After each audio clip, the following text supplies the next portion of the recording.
I think he's assaulted everybody this trip so far, right? Yeah. One way or the other. Verbally, emotionally, physically. No. The verbal has always been there. The verbal has been all weekend Yeah. from everybody. I haven't said one. He touched my butt yesterday, though.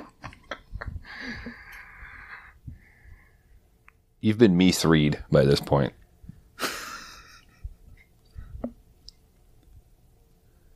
Don't do it. That's pretty good. That's pretty good, right? I gave you a soft touch koozie that you could have used. Instead of slamming down a hunk of aluminum onto a wood table that we're recording on. What's better, soundproof or a cold brew? Soundproof. Soundproof. This recording will live forever. Yeah, listeners give two shits whether or not your drink is cold. They should. This podcast will be in the Smithsonian one day. This one right here. Good Yeah. God. Well, then everybody's going to know What? my rating for this movie whenever we're done with this. Which is? Oh, we're not there yet. It'll be on a Excel sheet.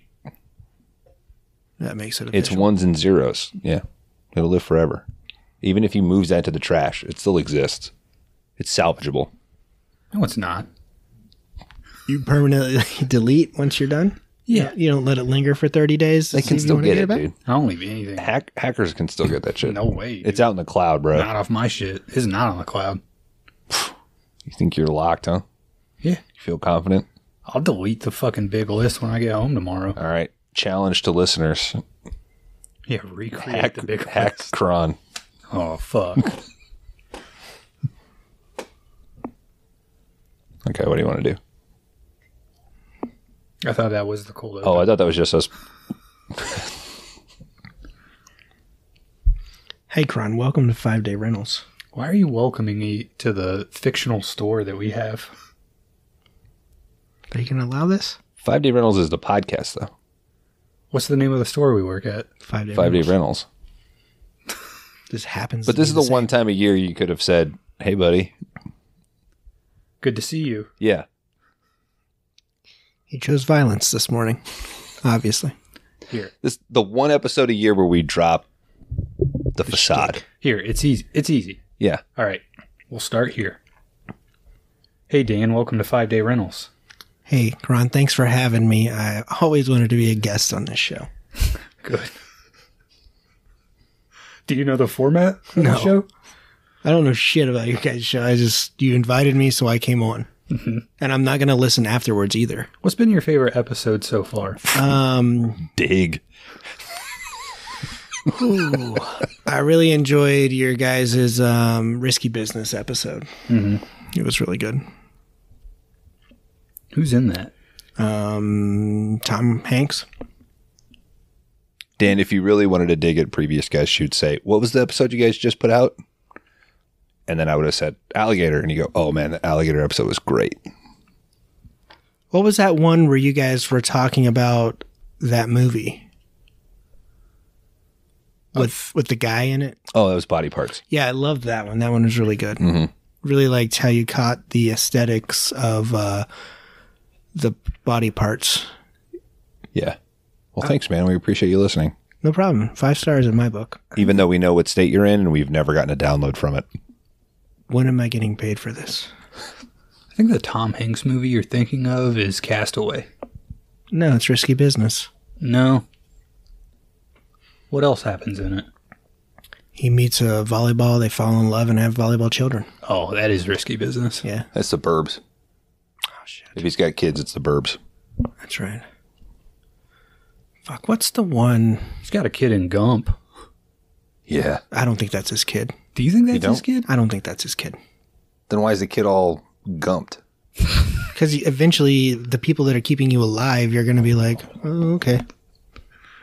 Wait. You think the kid is putting it on I was trying to pass it up and cry. to fool? Jenny told him to gump it up a little bit. Jenny was a fucking slut, dude. I don't think that was his kid. I really don't. Yeah, but she was damaged. Being damaged. Being mean to her. That's I don't say that's that. so not. That's not based. I'm not bro. being mean to her. I'm just stating a fucking fact that Ginny from Forrest Gump was a fucking tramp. Okay? I think Gump blasted in her, though. Well, yeah. Yeah. Wouldn't you? Well, Well, he blasts in the college dorm room Yeah. just quickly. How old was... Well, that was what... She was like But then- 19? Then they bone 20? like a New Year's Eve Yeah, did when they she bone comes again? by. Yeah. And how old's little Gump? He's early elementary school, so he's 5 or 6, right? You got to be 5 to be in kindergarten, yes. Okay, so he's at least that old. So he's probably like 6. And he had been in Is the school timeline before. correct? Yeah. Yeah, because she comes back later. She stops by. They have a weekend or whatever, and then she leaves again. Then that's when he does the running, right? And that's when she sees the photos of him. So she comes back about into the fold 5 or 6 years after that night. Okay, are we ready to play Rate My Letterbox for Forrest Gump? 5 stars. 5 dude. star. Really? I fucking love Forrest Gump. I don't get what the whole current. You put This a ping movie pong sucks. paddle in that guy's hands, dude? It's like fucking Seabiscuit out there. Honestly, you rating Forrest Gump of 5 stars. I would give it... 4.5. I'd give it at least 4. You know how many times I've seen Forrest Gump? Unnatural amount of times, I feel Yeah. like. Dan is stunned. Dan is currently looking I'm gumped. at a. Where are I'm we at looking right now? at it We right are now. we are live. I see it. We are in person, listener, and we are looking. Is it on here? It's at the very, go 1, 2, 3, fourth row up, or no, 5th row up, all the way at the end on the other one. I see it. Okay. We are currently in the home theater room of the VRBO that we booked just for this record. Mm-hmm. We all drove in this morning. We're not even staying the night. No, where are we In fact, at? there is another family staying here, and we have to be out by. we just came in. Yeah, we're pushing it. We have been fascinated by the 500 DVDs that the proprietor of this. Establishment. Yeah. Looks like he went to Walmart and said, I need DVDs. I One, think 100%. he got married, and his wife was like, look, I understand that this was before me. And then he was like, oh, shit, I'll just put him in our VRBO. This is what I think. I think a big chunk of these, all the kids ones, were ones that his kids actually had. Before the divorce? That or before the kids aged out of these, right? No, because They're some of now- these are newer. They're on TikTok. But I also believe that Kron is correct that this guy goes to Walmart and just hits the $5 bin every once in a while. Maybe not even Walmart. We're looking like Dollar General, Truck Stop, $2 DVD. We I have think he's a noticed.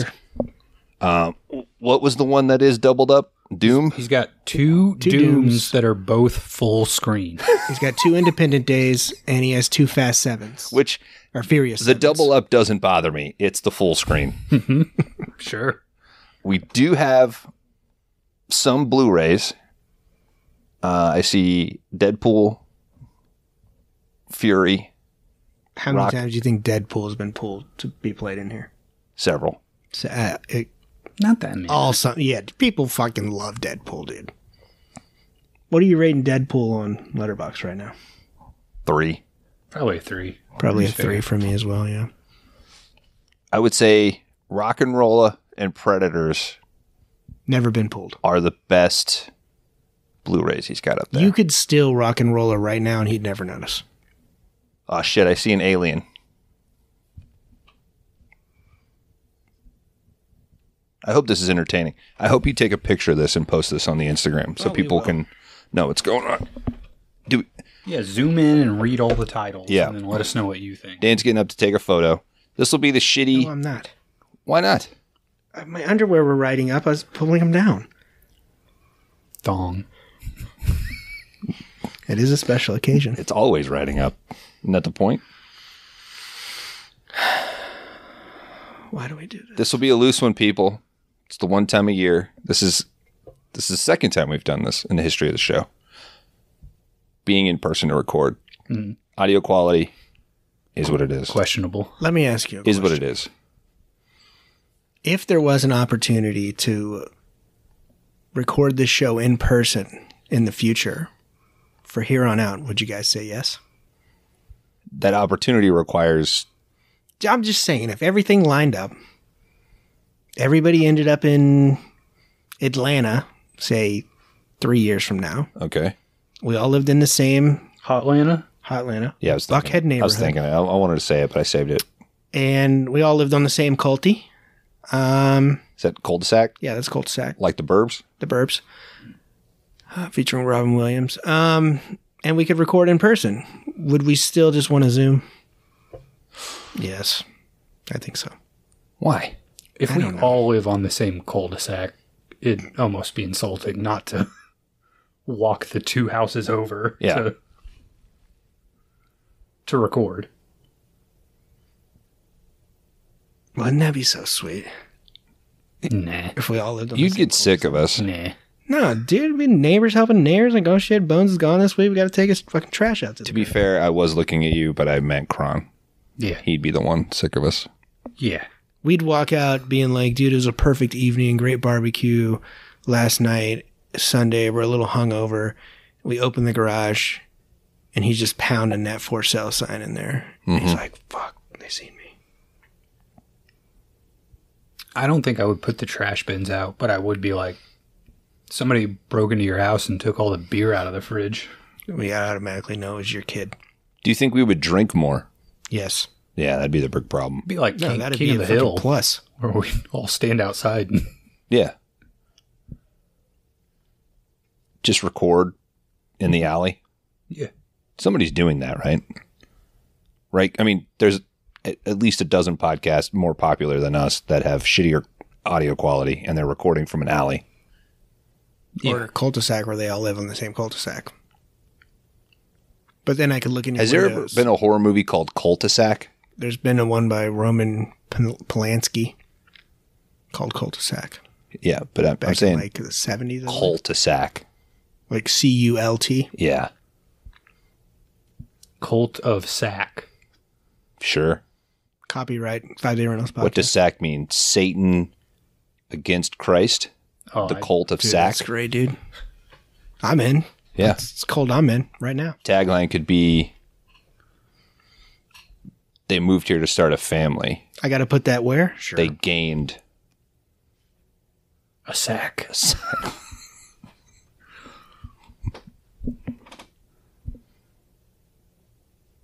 I think we should talk Big Trouble in Little China. Okay. Are you ready? Did we want to say how this came about? The fucking fans voted this?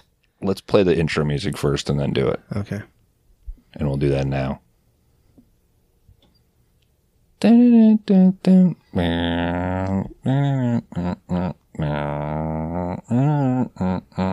think he's doing too good.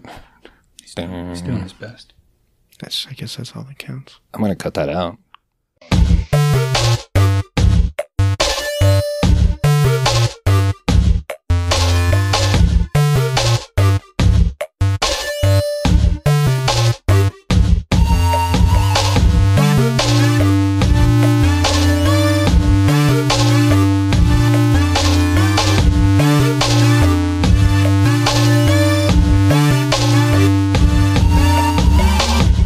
Welcome back, everybody, to the 5 Day Rentals podcast. This is the video store podcast where each week we take turns picking a flick that we think meets a fun, non-genre specific category.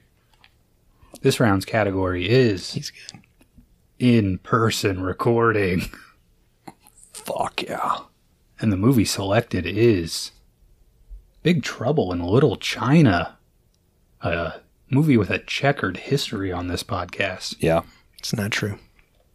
Now, you guys both famously banned this from ever being presented on the podcast. You do a great job of sticking with whatever story you come up in your head with. Mm-hmm. If I arrived in Canada via plane, and I was going through customs, and they said, do you have anything to declare? And I said, yeah, I'm a terrorist, right? They wouldn't let you in the country. Okay? And then I go home and I go, it's fucking bullshit. They wouldn't let me into the country. That is exactly what happened with Big Trouble. You've openly said, I'm picking Big Trouble for a category, and guys, I'm probably going to give it 5 stars. To which we said, then it's a 5-star banger. Your mistake was, I'm probably going to give it 5 stars. You asked. No, we did not. Said, are you going to give this 5 stars? I think we have it on record. Bones, pull the tape. Bones.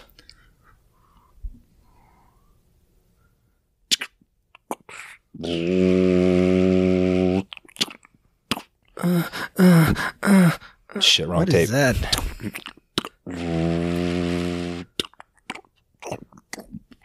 All right, guys. Next cut. Hey. Forrest Gump. All right, leave it on. We'll watch that. But it doesn't matter because we had, 4 people vote for this movie. Mm-hmm. Thanks. Hey. And this is what won. Unlike a real election, every vote counts here. Yep. Mm-hmm. It was close. Rain of Fire, which was just randomly thrown out, did shockingly well. And next after Big Trouble in Little China was almost The Fanatic, which I think will probably work in a future category. So Dan, let's just take this opportunity. Like, you guys need to apologize to Fred Durst. I had him lined up. I've sent him so many apology cards. You're a real pain in his chocolate starfish, I'll say that much. I don't care. Is Ben Stiller still his favorite motherfucker? I asked this on Twitter and nobody answered. Is Ben Stiller anybody's favorite motherfucker? He's got a wife, right? Maybe his kid. Yeah. Yeah, I guess the kid makes more sense. You guys ever think about Ben Stiller's kid and you just picture the 2 kids from the Royal Tenenbaums? Yeah. Yeah, me too. I'm like, those are his kids. Kron, what's your history with Big Trouble in Little China? I think I really started watching this movie a lot in college when I was smoking the most weed in my life. And this just became a mainstay of, let's watch Big Trouble and get stoned to the bone, you know? Did you say stoned and bone? I mean, we'll see where the night goes. The mood strikes. Yeah. Dan, what's your history with Big Trouble in Little China? Big Trouble in Little China has been around for ages. Almost like it came out before we were born. It did. Isn't this 86? Well, came out a year after. Are you really alive for your first year? Not really. It's always been there. It's been one that I've seen. And we'll discuss as we go on. I have not a bad history with this movie. It's just, it's always been there. I'll say that much. I'll go into a little more detail of whenever we play America's favorite game. You mean like our friend who came on this trip but is refusing to appear on mic? He's always been there. He's here. He might come down and fart. He's currently 2 floors up watching The Core. A movie he's probably seen way too many times. And we're going to send him 20 copies of The Core, but he's never going to listen to this episode, so he'll never know. Yeah. Man, we could shit talk him so much right now. Who else you want to shit talk, Dan, aside from previous guests? Did I shit talk a previous guest? Nah. You're not throwing shade at all. All of our guests are beautiful people. And future guests. For season 2, which is The beautiful people.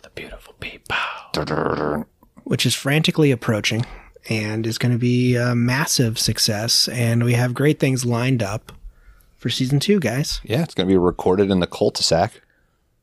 And Atlanta. Hot Atlanta. Sorry. Oh, yeah, dude. Can't wait to record middle of the summer outside. 120 degrees. Yeah. Maybe we'll get to appear in a Marvel movie. That's where they shoot those. Yeah, no. Well, how much are they paying us? I don't know. We're going to be... we're all going to play Kang. We're all going to replace Jonathan Majors. Kratos and Kang. A little, My new thing is I want to be... Is that his name? I want to be on brain guy? on the DVD box. You're talking about the turtles, right? Yeah. Krang. Yeah, that's Krang, right? We have this discussion. I'm talking about King the Conqueror. Krang. Turtles.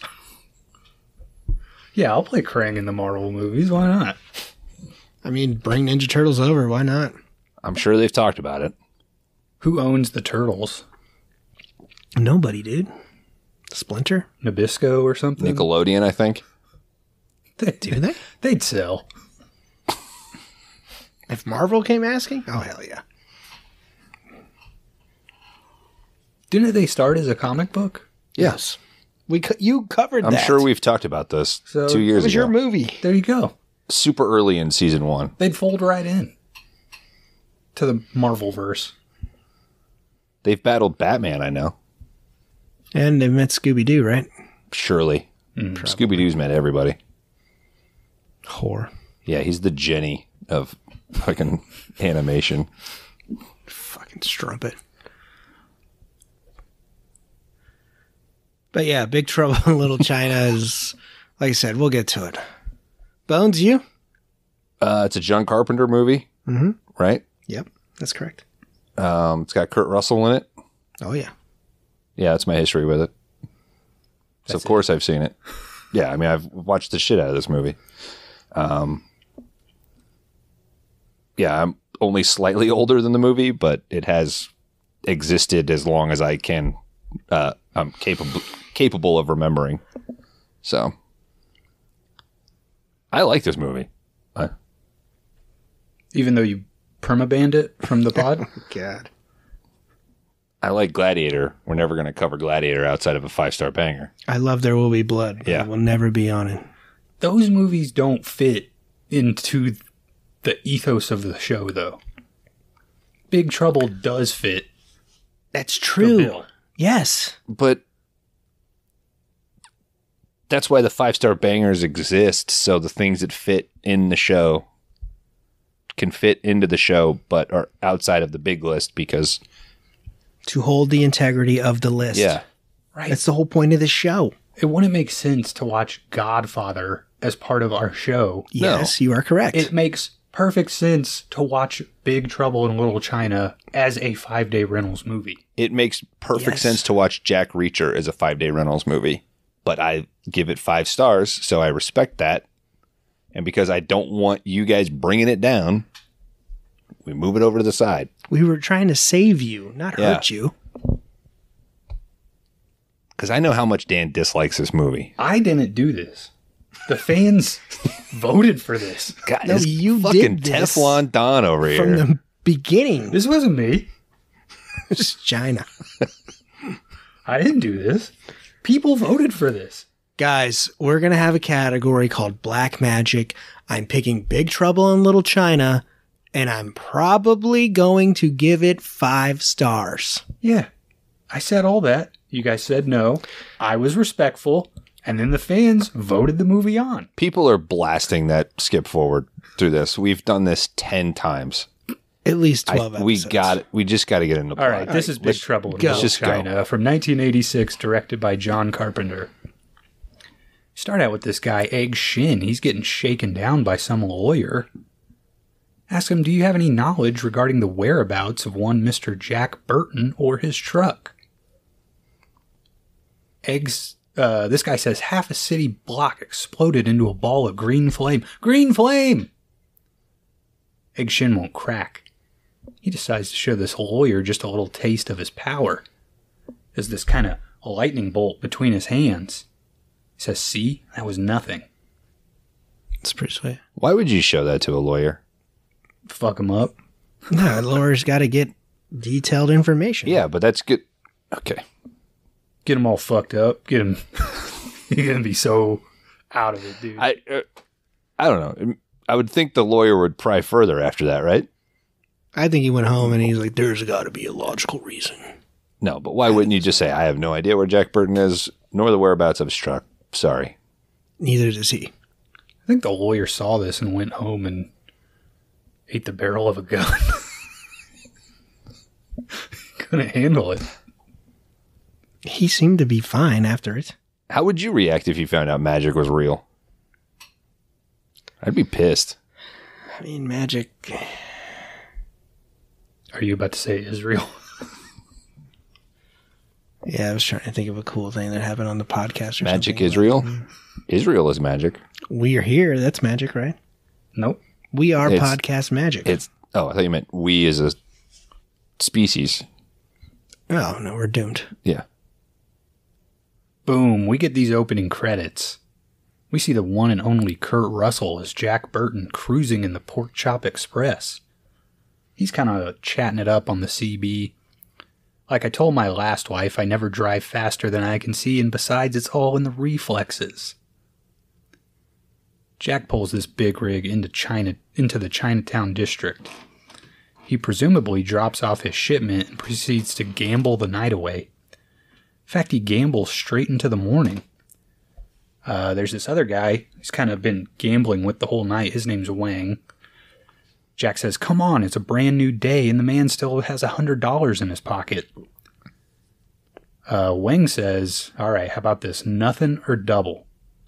The bet is Wang can cut a bottle in half with a giant cleaver. These are some funky bets. I don't know. That's just gambling addict shit. Like, Kron, can you do that? you want to bet on it? I do. I could do it. If it had just smashed to 1,000 pieces, would that have counted? I think you got to have a clean cut. Like, the bottle has to be 2 chunks. Yeah.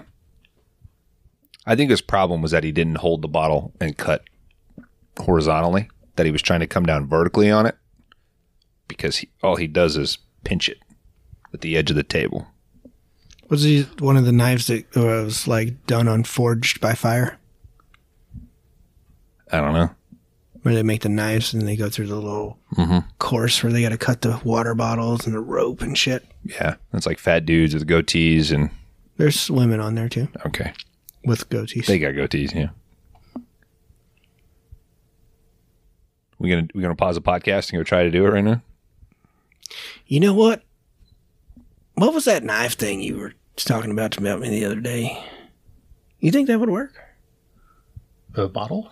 No, just people watching people make knives, and then we'll run them through an obstacle course where they got to cut stuff.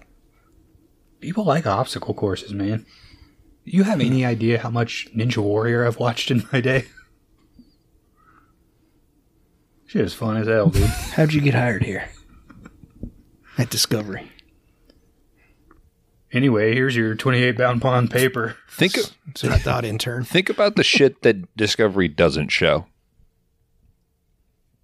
Think about how terrible the life of that editor is. Like, God fucking damn it. I'm sure it's a plug and play thing, dude. Let me blur out this chick's pussy again. When she's picking up a stick. What show is that?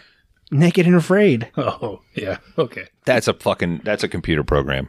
You really think so? Yeah. That's a computer program that identifies bush and nipples, and they plug it in, they hit a button.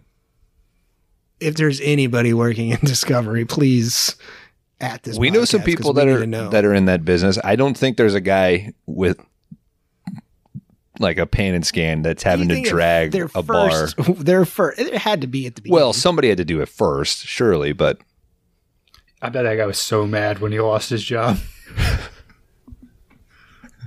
I bet they had to go through a few that were not doing extracurriculars. Fucking tech took my job away. do you think they have to have a conversation like going back to the coal mine? If there's a dude that maybe isn't packing a ton on Naked and Afraid, where they're like, that's a little mean. We need to add a few pixels just to... He puts the tiniest little circle it's just available. Yeah, it's a pixel, and they're like, you know what? He was a nice guy. He doesn't make it all the way. Or he's asking, let's do a 10 by 10. Who's going to edit? And he's like, hey, man, here's an extra 100. Could you add a little more, blur to that? I mean, I guess it's an interesting question because you can't make it so big that it's down to the guy's knee. Yeah. You can't make it so small that it's just a dot on the screen. What if they just made them wear like a green sock and they just CG'd it out? I mean, it would defeat the purpose of having to show some other lady your Johnson, right? Then they'd start getting creative and putting like the Discovery D on it. Like, yeah. As a walking. I mean, they should just fucking sell advertising. Yeah. 5 DR. You just see it going up. Somebody's been boned up on Naked and Afraid, right? I mean, maybe the first night. I don't know. You get 20 days in, you're like... They might test them first. They might have them walk through an office building or something, and if you bone up... I mean, some of those ladies are pretty decent looking. I mean... But you are barefoot, and it's like 68 degrees outside. And that's the one where they rank them at the end, right? Yeah, they do like PSR. They give them a John's survival rating dropped to a 58 based on the fact that he drank dirty water. Yeah, I watched one where, but his fuck level has gone up by 6. There was this dude was like 6'4", jacked, but he was as white as I am, and he got sunburned on the first day and left. No, he laid there the whole time, and the woman had to like do all the shit, and he just like walked her through it. So her survival rating like tripled and his went down. I think if you could talk someone through it, though, that's... Yeah, they still got through it. You're good enough I think teach. By the end, it was basically like you would be useless in this sort of situation because of how susceptible you are. They should have gave that because of your half skin. of his money. Why didn't they just wrap him up in some palm leaves or something? And he could have found some vegetation and crafted it. If I remember correctly, they wanted to go to a different island where they started. He was like, we should go to that one. And the swim over there is where he just got baked. But I totally agree. After playing Stranded Deep, the real trick is you got to sleep during the day and work at night. Particularly people of our complexion. All right, Jack says he's up for this. You're green. But he also says not that bottle. He finishes off his beer. This bottle. Wang prepares. Hits the bottle, which slings right up at Jack's head. Jack catches it. It's all in the reflexes. Pay up. $1,148 times 2. Wang says, hey, I don't have that kind of cash on me. Shouldn't be betting, bro. It's like $2,000. It's over $2,000. That's like, yeah. Jack says, all right. But it's like literally $2,000. We're going to stay together until I get paid. He doesn't take any shit. I like the fact that he makes him switch the bottles. Mm-hmm. You're showing that Jack isn't a guy that's easily fooled. He knows the whole time, though, what the ruse is. He knows that it's, this guy's going to try to knock me out with this bottle, run away. Are you 100%? Are you for real? Oh, that's what he's trying to do? I think Wang is trying to hit the bottle at Jack. It'll at least hit him in the head, and Wang can get out of there. I've never fucking thought about that. Why? What else would it be? I thought he was genuinely, like he had done something to that bottle. I didn't... Okay. He just blew his mind. Yeah, man. What did you think? I thought what you thought. I've never taken it that way. That's awesome. I thought they were buddies. I didn't think he was trying to knock him out and steal him or rob him. Kind of buddies, though, that it's like... He just sees them whenever they're fucking gambling and shit. That's how I kind of thought. Like, if I owe you a bunch of money, I can knock you out today, and 2 weeks from now, we'll be gambling together again. Yeah, Jack's coming back through in like 3 weeks. I will not argue that. I just never connected it that he was trying to... I just thought he was so desperate that he was just going to try to do this trick like he's done it before. Well, it seems like it's happened to Jack before. I just thought the catch of it was and that's they're setting up his reflex for later. That's all. But serves double. Awesome. All right, Wang says he needs to go over to the airport. Jack says, who are we picking up? A girl from Peking. All right, a girl from China. I've never done that before. Picked up girls from everywhere else, but not China. China. Wang mentions this woman is going to be his wife. She's going to put my whole world together. That's why the bottle didn't slice. My mind and body are going north and south. Jack and Wang are over at the airport. Jack spots this lady across the way. Her name's Gracie Law. Hey. He walks over to her. Can I ask you a serious question? Absolutely not. Well, then would you consider just jumping into? Not with a person in your condition. Well, let's talk about my condition. What exactly is wrong with it? You should try standing downwind where I am. It's Miller time. That's a good exchange. Yeah. In the director's cut, she started scatting. So she did fart. Zoobity bop. Dubai, Miller time. Oh shit, that video? Yeah, it's Kim Cattrall's new dig, man. That guy's playing like upright bass. Yep. Shit. I forgot all about that. This will be her second appearance, right? She's in Split Second. Yep. Hell yeah. Is that where we found that video? I think so. Well, Bones has always had that on lockdown. Because he mentioned that in that episode. He's like, you guys never seen that video where she scats? I was like, I'm not into that, dude. Oh, speak for yourself, dude. Check the tape. Yeah.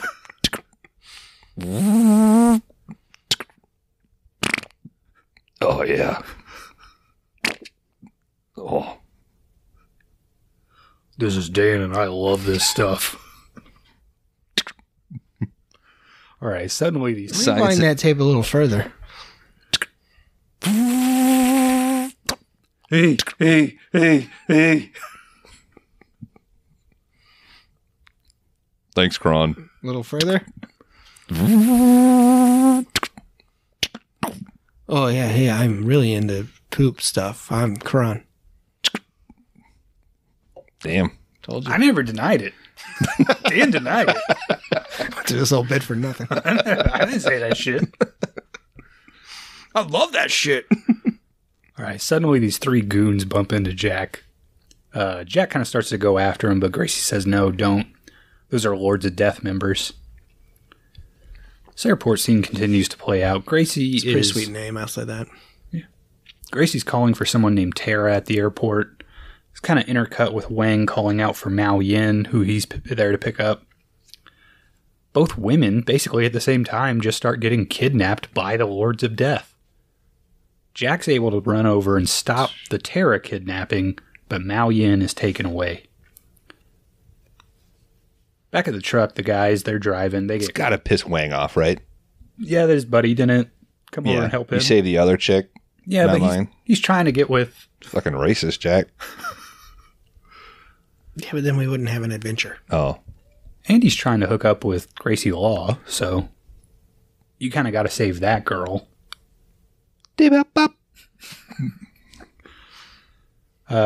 Jack and Wang are driving on the freeway. They get cut off. Jack yells, come on, what the hell? They decide to hatch a plan to recover Miao Yin. Miao Yin. I don't want to say that name. It's like meow. It comes out meow sometimes. Yep. All right, we got over to Chinatown.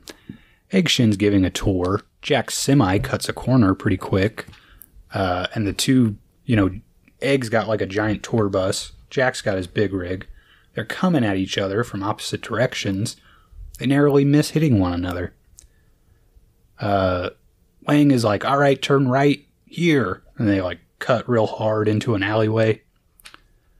They're cruising along when suddenly they happen upon a funeral procession. Does it stress anybody else out, the big rig in these alleys? Or when he first showed up at the market? Like, Dan, I know we don't talk about our personal lives, but like we do deal with big rigs. Like,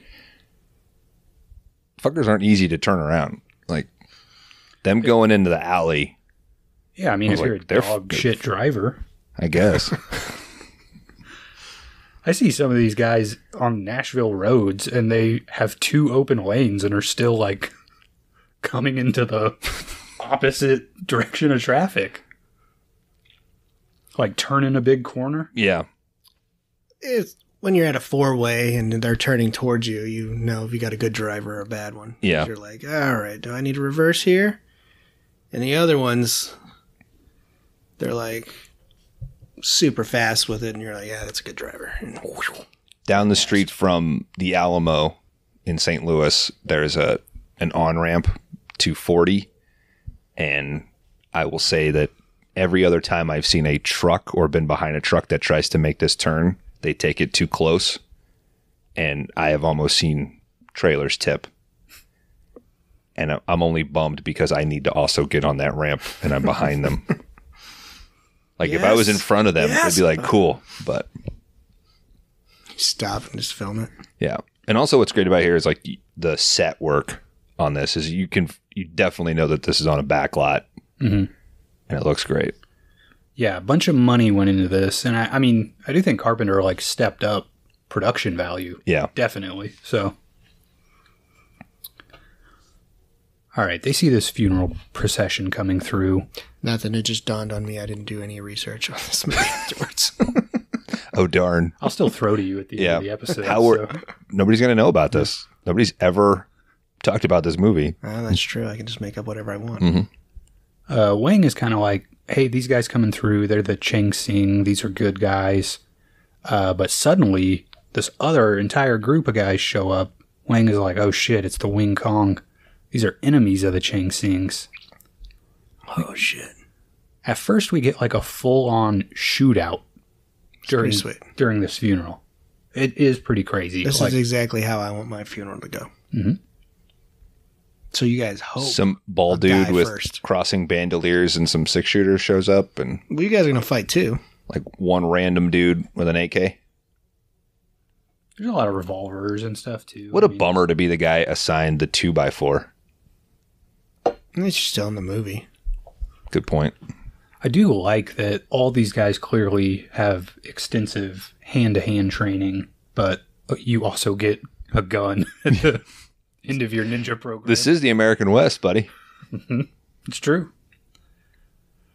After all the shootouts gone down... Is that a Carpenter thing, though, with this? Like, we could do all the fighting, but fuck that, we're going to have a shootout instead? Is that the joke? I think that's the blend of his... Or just like, is there supposed to be a funniness to that? Like, oh shit, we're going to get a badass... Oh, never mind. I think he just wants a shootout at a certain extent, and this is where he had enough money to do it. And then the whole movie is like heightened. So why not have a shootout before an entire martial arts fight? Yeah. But it's sort of a Howard Hawks Western in a way, right?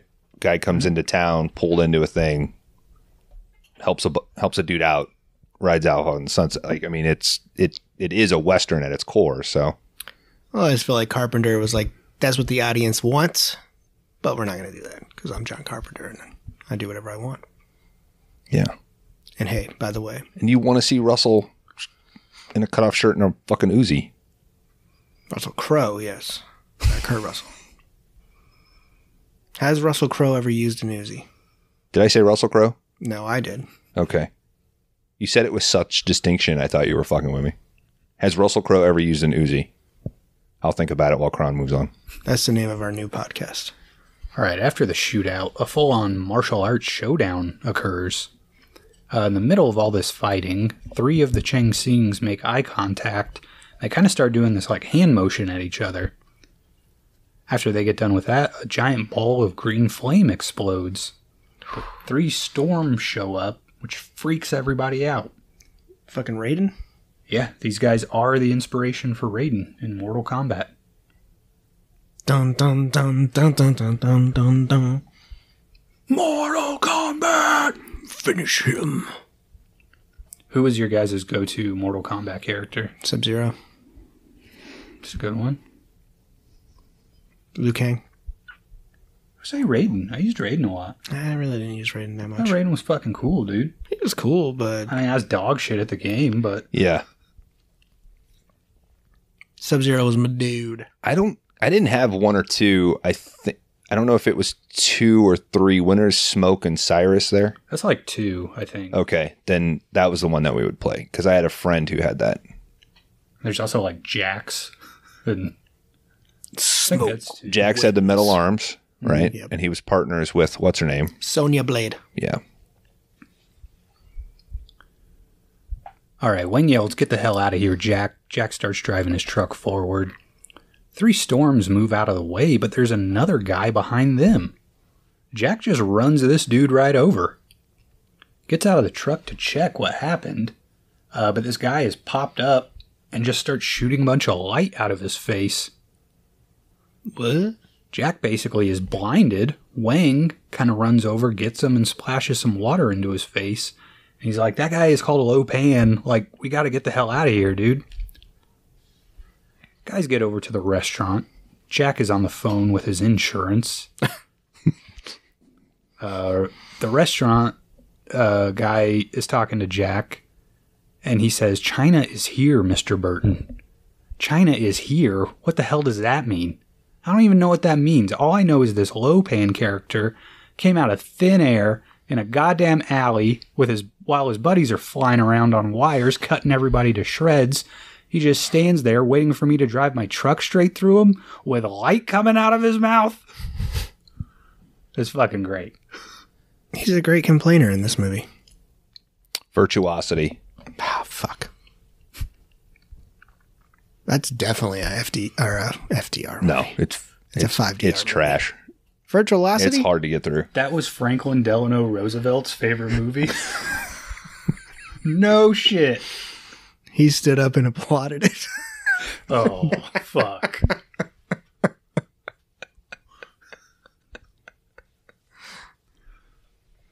Can we take that joke out? That's a good joke. The guy who owns this place is pretty worried about hearing the name Lo Pan. I thought you were talking about I thought you were his talking- place yeah. for a second. Wayne's buddy Eddie also All right, shows guys, you've been making fucking fart Yeah. and shit and cum jokes all week, but the FDR one, get the fuck out. I will not tolerate jokes about the man who proposed the Solidify New this Deal. country. I'd vote for him again if I could. Please review me 5 stars. Eddie mentions that Jack's truck got stolen by the Lords of Death. Gracie Law shows up at this point. Skibbity-bop-bop-a-dee-dum-bum. She says the woman that got kidnapped at the airport was most likely taken to the White Tiger for a quick sale. White Tiger's kind of a Cocaine. whorehouse. Yeah. Gracie talks about Gracie kind of wants to go in. She thinks if they don't know who this is yet, we can probably just buy her back really quickly. Like, not get the cops involved. We can just go in, close the deal, get her out of there. Eddie says she's got green eyes, and it's not going to be cheap. Cut over to the team outside the White Tiger.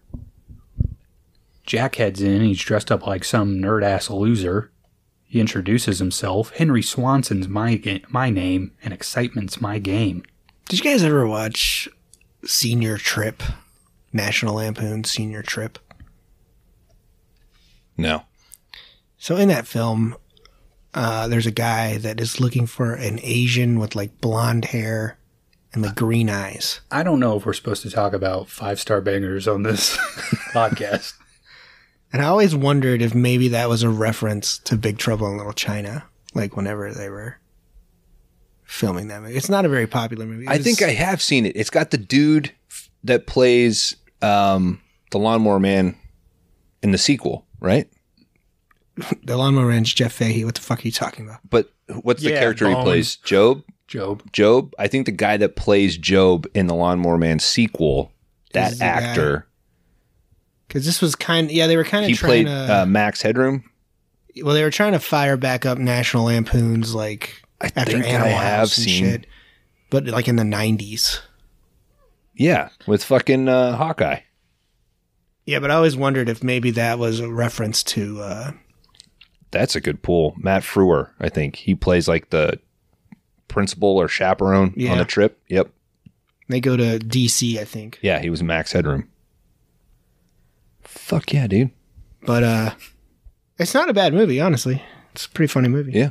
Add it to the National Lampoon's category. No, we'd never do that. It's a comedy, it doesn't work. It's hard to plus up comedies. We could try it. And Kron, I'd probably give it 5 stars. Shit. All right, Jackson here. He's at the Just like FDR did for Virtuosity. Mm-hmm. Jack's at the White Tiger. He says he's interested in a girl with green eyes, and price is no problem. We see the madam go back to a secret room. They have Mao Yin tied up. Suddenly, the entire building starts shaking. The 3 storms tear a hole in the roof. Oh, shit. Back at Gracie Law's, over at her car, Wang, Gracie, and Margot fill each other in on the details. If the 3 storms were there, it could only mean one thing. They've taken Miao Yin to the Wing Kong Exchange, Lo Pan's secret hideout. How do they know that? Because they know Lo Pan, they know that's his territory. And if it's a girl with green eyes, that's what Lo Pan wants, and he's going to get it. So if you're at a whorehouse and the fucking roofs and shit start opening up, is that a sign that you're not going back to the whorehouses? I don't know, dude. It'd probably be like the only way you could get off after that. Because it's like the fear and the adrenaline, they just become part of it. We can't have sex right now, Daryl. There's a tornado. Oh, please. I've never felt so attracted to you in my life. We just need 5 minutes. Oh, it was just a warning. Shit. I'm edging for the next twister. You're not horny during winter at all. Cut over to Wang and Jack. They make it to the Wing Kong Exchange. They walk in with a telephone. That's their only prop that they've brought with them. Fucking works. It's a rotary phone. Jack just barges in. He's like, I hate working these nights. All right, boys, where's the main panel? Probably through here, huh? And you just kind of keep moving. Jack and Wang continue into the building. They eventually find some drag marks on the floor. So, like 2 big guys dragging a third. And that leads over to a hidden elevator. They get on. They see numbers. Those numbers only go down. Most of this is intercut with a scene of Gracie Law talking to Egg Shin. Lo Pan is a ghost. He's a being that pretends to be a human. Cut back over. Suddenly the elevators stop. Whole elevator just starts filling up with water. Oh, shit. It's the worst. It would kind of be the worst. No, usually someone's pissed themselves. In our case. Just did. It was bad. You don't pee yourself for this podcast? No. I just pee in the empties. The Gatorade bottles? Yeah. Oh, that's right. It's a episode 1 joke. Yeah. Or like episode -3, Reference, I guess.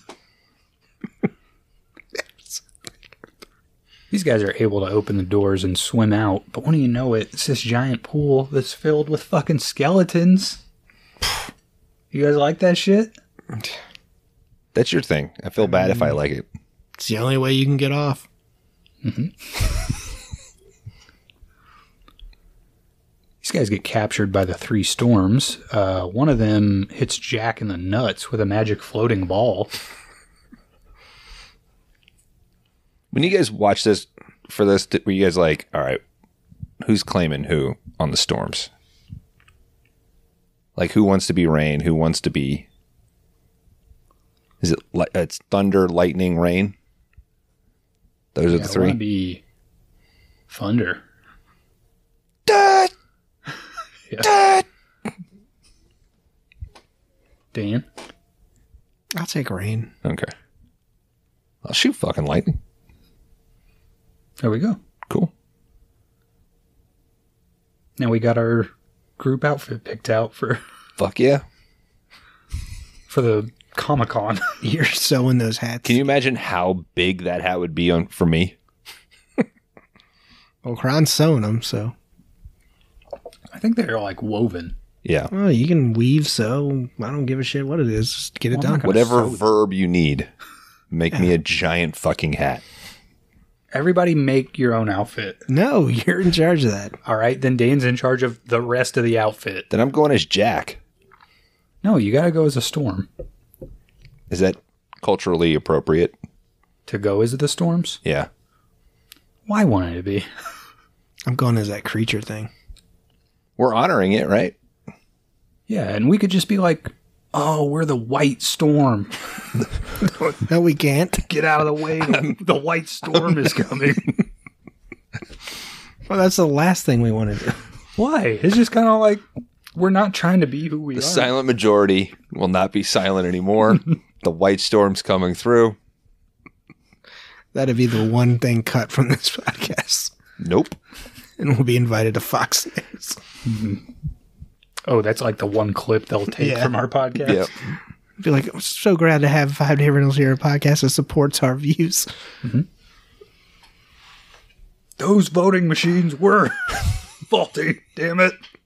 It is the media. They say that every time. Get them in another lawsuit. All right, these guys, they get, Jack and Wang, they get tied to these wheelchairs and led into a room. A decrepit old man appears, and he's like, it's me, I'm Lopan. Jack's like, what the fuck? He's so confused this whole time. You weren't old and shit when I ran you over earlier. Jack says, where's my truck? Do you think he was nervous that he was going to get sued for fucking running this dude over and putting him in a wheelchair? Like he thought of that now, but he was on the phone earlier with the insurance, so he probably But was he aware. like, fuck, did I do that? He's like, fuck, I gotta call my insurance again. Yeah. They're going to take my CB radio away. Hey, Jake. Yeah, you there? State Farm, right? Aaron Rodgers, who the fuck is that? Jack starts asking, hey, where's my truck? Lopan's like, you're not here for a truck. You're here for a girl with green eyes, dipshit. Get back to the plot. Lopan implies that he's been waiting for this opportunity for 2,000 years. He's going to marry a girl with green eyes so he can finally break his curse. Dude, you come this fucking far. You don't get married. No man that has been married, they're jealous of you, Lopan. He's just trying to do it to become human. He wants his flesh back, dude. All hell, the new flesh. Oh, gosh. I think it's a long-live the new flesh. Do I look Canadian? Bitch. Lopan sees a security monitor. Gracie Law and Eddie have shown up. He says, now who's this? Friends of yours? This really pisses me off to no end. Jack and Wang get led into another room. They're still tied to these chairs, but Jack's kind of able to like rock his chair, get to the ground, and get his, he's got like a boot knife, so he can get that, cut himself free. Is that why he wears those giant boots? There's like 80 knives in those boots. Yeah. I think it's the same knife. If there's one thing about his look I don't dig, it's those boots. Did you guys, whenever you seen that knife, where you're like, wonder how much he paid to get it? I did wonder what the durability of it was. I thought about that when I watched it too. How many times he has to go to the merchant during this to get it repaired? Like, will this handle 2 chainsaw counters? Let's see. Gracie, Margot, and Eddie, they're over at another elevator. This guy's kind of like, hey, I'll show you around the Wing Kong Exchange. We do tours at this bad guy hideout, so just come with me. Doesn't look very fun. They're in the elevator. Suddenly a bunch of gas starts Tour pouring is fun. in. I don't give a shit. What tour is fun? The BUDZ tour? Well, I'm saying like a tour of a... Like, I have zero interest in going to a brewery tour. My wife always wants to go, do you want to go on this bourbon tour? No, I don't care. You just want to sit in the room. They mash it, they put it in a barrel, it comes out over there. Cool. I think the worst brewery tour I went on was Boulevard in Kansas City. You guys aren't doing very well. They literally walked you in the room and made you watch a video. I was like, the fuck? Hi, I'm here to tell you about the magic of the brewing process. Yeah. I was like, all right, let's move to the next room. Here at Boulevard, We're about combining flavor with efficiency. All you need to do is wake up. Wake up. Wake up. This isn't real. Wake up. What's more efficient than shooting the tour and just having you watch a documentary about it in one room? Now, here, pay $38 for this t-shirt. Screen starts to static and shit. Wake up. All hell, the new Flesh. The white storm is coming. The white storm is coming. Eddie, Gracie, and Margot, they all get knocked out. That'll be our elevator. first cease and Dominion desist. lies. Dominion lies. Who's it from? Boulevard? It said they're about diversity. Hi, it's Mike Lindell here. Just pops out from one of the tanks and shit. This big guy brings Eddie in. Jack and Wang, they jump him. Jack's on this guy's back. He starts puffing himself up. Jack gets thrown backwards into his wheelchair, goes flying down this huge ramp. Jack almost spills into a well, but he's kind of able to just like muscle his way out of that wheelchair. Talk about muscles, man. Mm-hmm. Looks great. He's pretty fit. He definitely hit the upper body. Yeah. Fun scene. Yeah. He knew Carp wasn't filming below. Well, and He's got those big boots, man. it's a scene that's got some cool tension that in all practicality probably wasn't that difficult to film. Like you just lock a chair into that angle. Mm-hmm. You're kind of there for like most of the shots. Cool. We all agree. Good. We'll move on. Smart filmmaking, John. This is horrible. We get a funny scene here where Eddie, Jack, and Wang, each one of them has a revolver, a TMP, and a shotgun. They trade them back and forth. Lopan transfers into his young body again. He goes over to visit Miao Yin. He can't physically touch her, but he promises soon enough I'll be flesh again. Just go gay, Lo. I don't think he can touch anybody. Yeah. What? Just kill yourself, Lo. I don't think he can. Jesus Christ. I think he has to be This is the curse, buddy. flesh again before he can act in any way. This is the dumbest version of Hellraiser I've ever seen. Think about how miserable you are trying to understand it. Now imagine how miserable he is having to live it. Okay, Kron, continue, please. We get a brief fight where some goons jump our guys. Jack ends up shooting one of these guys after he remembers to take the gun out of safety. Eddie kind of looks over and he's like, is this the first time you ever plug somebody? Jack's like, no. Of course not. What do you keep looking at? Nothing. You Reactions. keep looking at my feet. No, I'm looking at your bulge. No, don't do that. Hey. Nate, You got your here? toes out? Shit. You seen them. That's why I wore shoes. How'd you get here? It's the BUDZ tour. We didn't put the address out. So we're buds. We kind of just say that. I stowed away in Bones' suitcase. God damn it. Folded myself up in there. Seemed heavier. That's why you were talking about missing all your socks. Mm-hmm. I ate them. They sustained you for the trip? I ate them in the suitcase. It was a 2.5 hour drive, dude. No, it's so much time to eat a sock Where'd you go to the bathroom, man? in the suitcase.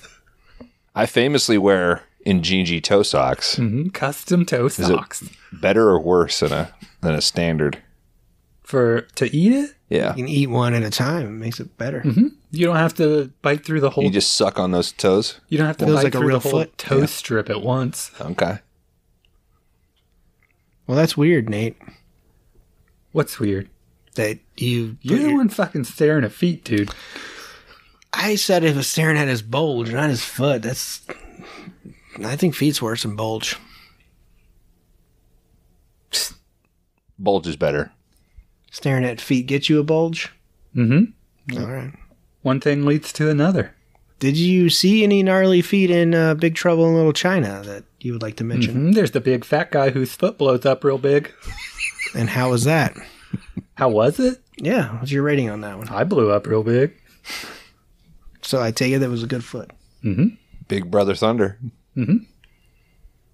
That was the whole point, that while you were hired for the show, you were supposed to come on and rate feet. What'd you think about that floating head that didn't have any feet? It's terrible. Little ghoul. Gotta be. Some gross little ghoul. I thought it was gross, so I can only imagine what you thought. Yeah, he was nasty.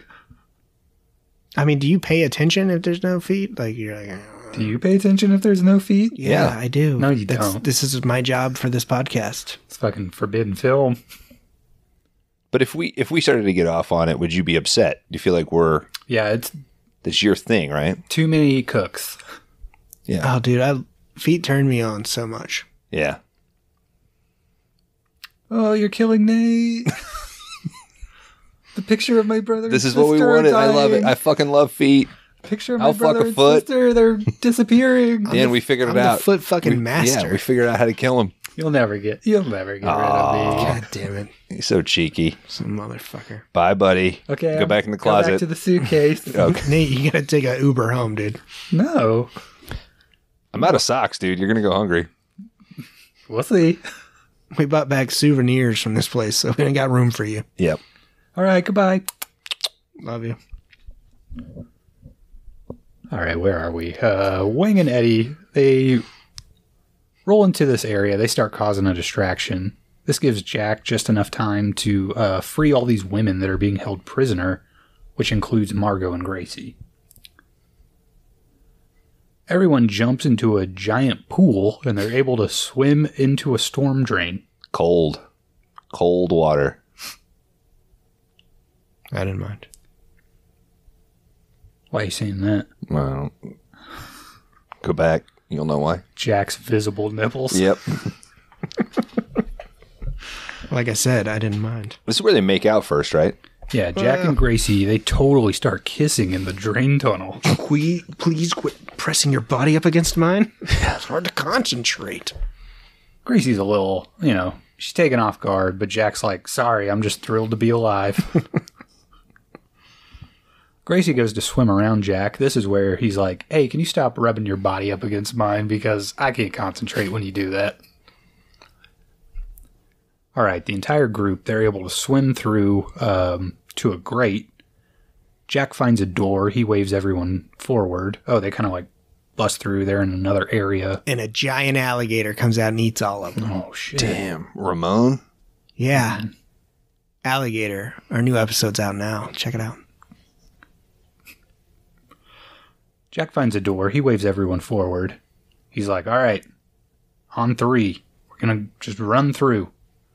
1, 2, 3. Jack opens the door. It's just a whole shitload of goons on the other side. He shuts it real quick. All right, I think we might be trapped. They only seen me. Which is a smart thing. That's a cool move, man, on his part, It's yeah. very smart. Yeah, Jack is kind of like, they only saw me. Everybody else hide. Everyone does so except for Wang, who stays with Jack to fight. They throw open the door. All these goons come through. Wang pretty much does all the work here. Jack fumbles through reloading and throws his knife across the room on accident. So, basically useless. Classic bit. Do you ever really throw your knife across the room on accident? Well, he kind of like, he's trying to like get it out of his boot or whatever and just toss it. I mean, I tell my wife it was an accident, but really, I was like, I'm going to throw my fucking knife across the room. Just a mistake. Why does our son have an apple on his head? I'm good. Huh? I'm like Colin Farrell in that movie. Bullseye. Daredevil. I set him up for so many Colin Farrell movies, and that's the one he thinks of. Banshees of Inisherin. No, too recent. Give me a 2000... In the 2000s Colin Farrell movie. SWAT? That's a good one. But, no. Sorry, Kron. I'll give you some time to think. No. It's not over there. Okay, That's not you keep looking over there. But you're talking about shooting an apple off of your kid's head. No. With a throwing a knife and hitting the apple. Okay, I said shooting. I meant just knocking an apple. Stop Googling. And you say, I'm Colin Farrell. Why would I not go to that? He plays Bullseye. That's I know, what he's famous that was the for. joke, though, that to set it up, you were supposed to say, like, oh, dude, phone booth. Yeah, but I know. I know, but that was the joke. But that's being right. I was setting you up. There might be somebody listening that's like, oh, it was fucking Bullseye. It wasn't. Yeah, and then he'd be like, what, phone booth? No, dude, Yeah. Bullseye. And he'd be like, this show's awesome. 5-star review. Miami Vice. That took you way longer than it should have. The audience is disappointed. SWAT. Dan and I had to fake. I said SWAT. In Bruges. There you go. Pride and Glory. I don't know. Shooting kids and in Bruges. That doesn't mix. All right, here's the score. Gracie's captured. Wait a minute. Did he play Bullseye before he did In Bruges? Yeah. Streak still good.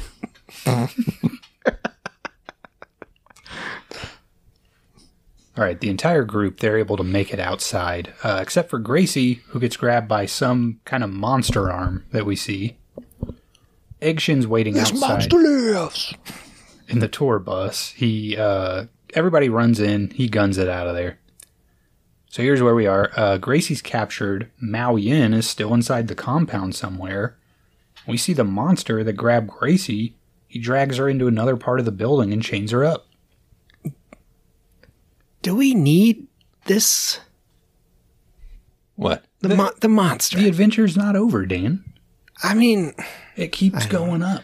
the movie could still be fine without this, I think. The one monster, breaks the movie for you?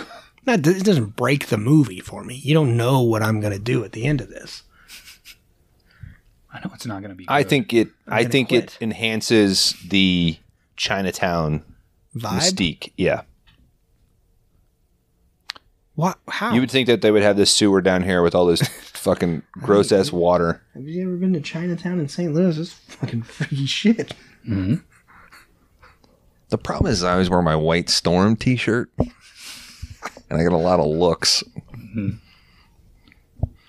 That sounds like a bowling ball company. Yeah. Like White Storm. It sounds like somebody who had Storm to is have, a bowling ball company. they had to rebrand within the last few years. It sadly sounds like both a bowling ball company and a banned private Reddit. Yeah. That didn't go far. Now's my time. And they got banned for a technicality, not Yeah. because of their No content. No moderator. Yeah. Lopan wheels himself in. Wow, another woman with green eyes. What luck. Now, if you can just pick any woman with green eyes, he should have been able to Do deal this with years a ago. long time ago. But they were locked in their thinking as far as what race they were going to get, right? I don't think they realized, like, oh, shit, we could get a white woman with green eyes. It took you that long to be like, let's try an experiment out? No. I don't 2,000 I don't years. know. I think they were probably so focused on staying with somebody that was probably Chinese. Can he travel? Lopan? Yeah. Or is he doomed to his hideout? I don't know. That's a good question. Because if that was your case, why wouldn't you just move your fucking hideout to China? Maybe it's a Dracula thing. They'd have to move some of the sewer water with him. This is John Carpenter. John Carpenter doesn't give you a lot. With John Carpenter, it's this is this and this is what you get. Don't throw a fit. I think when Okay. you're watching the movie, Then that's what it is. when you're watching the movie, though, he doesn't give you any time to get hung up on asking a ton of questions. Yes. It's enough exposition to explain fun, not concise plot explanation. It's just What's his name? Egg with the bones is pretty much all you're really getting behind the story. yeah. And he's like, that's my portion for that. If you're not getting out of that, then there's the door. Which I think is necessary because otherwise you drag too much information out of Wang. You take Wang out of being like an action hero and he's just dumping explanation to Jack the whole time. So I think at a certain point having Egg come in helps. Gives you another guy to kind of fill and in. It builds that out background. versus having just one guy. I get it. Yeah. It's a community, dude. Back over at the Blackpool restaurant, Jack is sharpening his knife. I was going to make a White Storm joke there, but No, we I don't. figured we pushed that one far enough. I hope people get the joke at this point. They went alt, dude. We don't listen to them anymore. Eggshin comes in No, you with, guys ain't ever guesting on our shows. with some of the Ching sings. Egg whips out a hand cannon, and he's like, all right, let's fucking do this shit. Fuck yeah. Gun is like as big as his leg. I mean, it's massive. Back at Lopan's, Gracie finds Miao Yin. Young Lopan appears, and he starts putting a trance on these women. Egg leads the boys over to a secret door, which leads into a sewer system. The guys head down. Back at Lopan's, some muscle guys are putting on a show for these ladies. They're falling deeper under Lopan's spell. They hold on to some magic swords and float into the air. Lopan has decided he will marry both women. Fuck yeah. Back in the sewers. Now he's fucking Amish. Wait, who married Mormons? I don't think the Amish are known to be They're doing weird shit too, dude. fucking polygamists Yeah. They can build sheds really fast. That's a good skill. by hand. Mm-hmm. No fucking crane or nothing. No, their help guy that can use electricity just turns it on for them. That's how they get around that shit. You know they're allowed to like drink like fucking crazy though? Yeah, so are we. Are you talking about Rumspringa? Well, not even that, but I've just seen videos where some guys are loading up like a buggy with like 30 cases. Oh, I just would have assumed that was a Rumspringa thing. Yeah, they're probably but on their Rumspringa. But Rumspringa is like leaving the... Yeah, but you could still stay there while you're figuring it out. Yeah, it's like the No, transition, right? I think they tell like you have to leave because it's like you get out on your own. That's the only community you've ever known. So now you have to like figure out how to live outside of Amish life.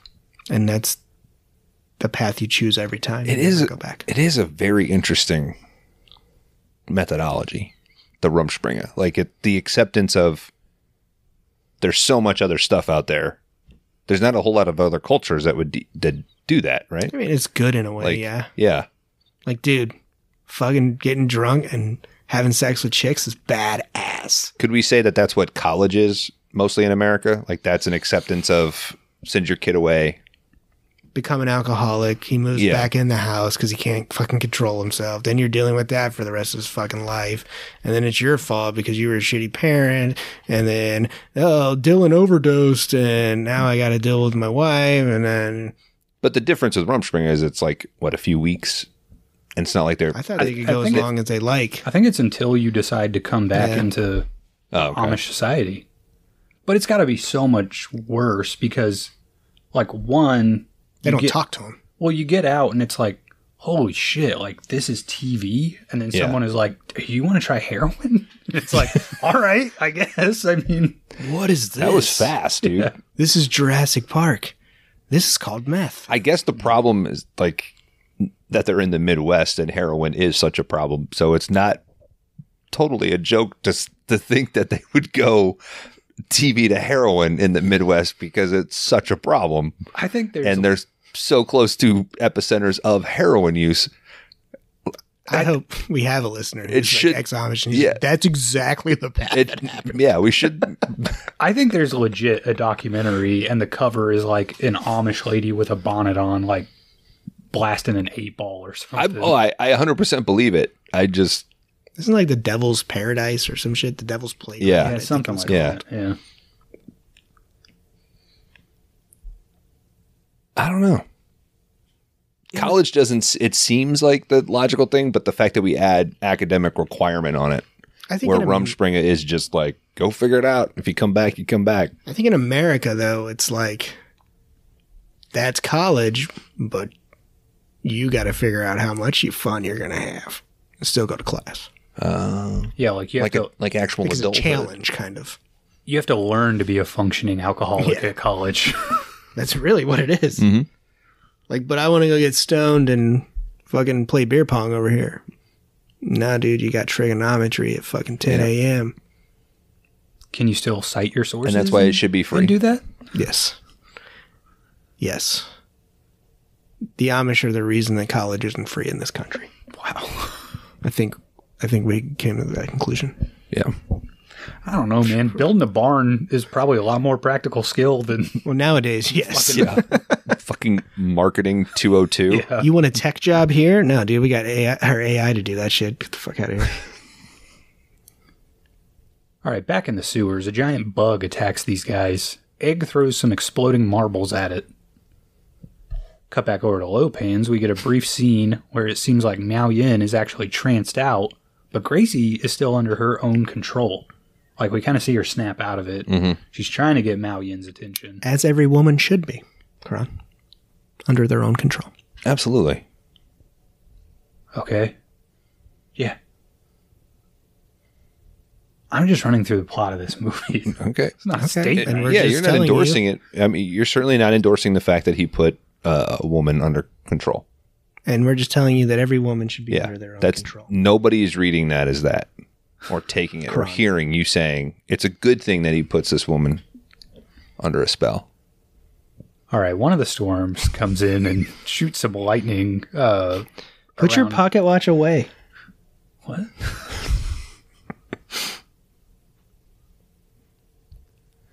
I don't get that joke. I don't either. In my head, I was telling you that you put women under control. Oh, like I've hypnotized them? yeah, okay. Yeah. That's like the second time you guys have. I just thought he was like on a joke. he was tonight. like a cool Zoom suiter and he was spinning a fucking pocket watch. He came in here with a fucking zoot suit. Got a big old feather in my hat. Mhm. Say, Mac, you talking about Big Trouble? Mm-hmm. I'm in Big Trouble, see? Anyway, here's my favorite band, the Cherry Poppin' Daddies. Oh, hell yeah. Who were also featured last night on our shenanigans. It was a wrestling heavy night last night. Wrestling heavy weekend. Yes. We watched Suburban Commando, followed by 1999 WrestleMania. It was a good evening. it was a blast. I was drunk. It was fun. Yeah. The Undertaker versus The Big Boss Man. Big Boss Man. The audience was just audibly booing the entire time. Yeah. Because it was two old it was- dudes. Yeah, it was boring. Yeah. He was old in 99, The Undertaker. Nobody even climbed Fucking the fucking crazy. cage. Yeah. Yeah, they didn't do anything with it. Nobody even. I think the Undertaker got on the top rope, but that was about it. Was the crazy Hell in a Cell the year before? When he threw Undertaker Mankind? Mankind. Like one or two. That's the one we got to look up tonight. Okay. Watch. We should watch that one. Yeah. Yeah. We'll be Oh, back, fuck folks. Fuck yeah. I think. Let's pause right here and watch it right now. Yeah.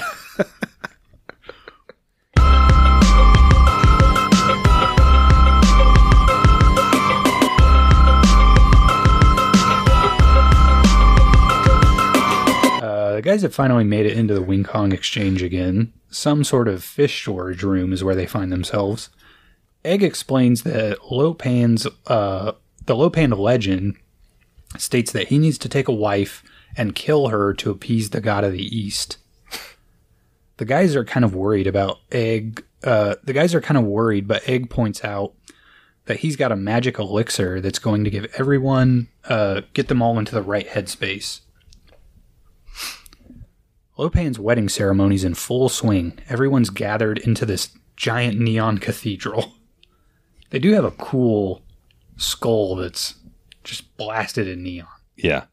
Looks sweet. Kron Howard, during our legal thriller. Did this title ever come to your mind? This movie? Yeah, Big Trouble in China. For Best Skull? Yeah. No, dude. Really? I think as the pod skeleton expert, you probably shouldn't come to me and be like, did you consider this? Did you consider that? I'm just saying, Because it's what I always Home considered Alone. one. I understand that. I'm not debating that. I'm just saying. Did you consider it? No, I did The Goonies, All right. which I think is a well-rounded skeleton movie all the way around, not just one scene for 4 seconds. When we finally start season 2, can we drop this? drop everything? Is there a way to like just totally start fresh with new bits You and want to challenge like ourselves? Men in Black us? Like, Yeah. Lopan has this little floating head guy that Egg tries to shoot.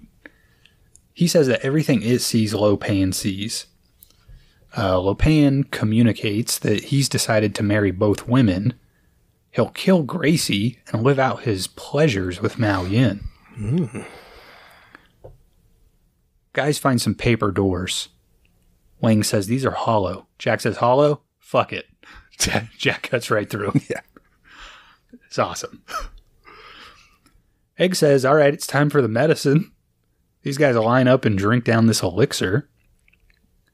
Egg says, you'll see things no one else can see, do things no one else can do. you told us that the exact same verse last night whenever you poured us a shot. Yeah. Mm-hmm.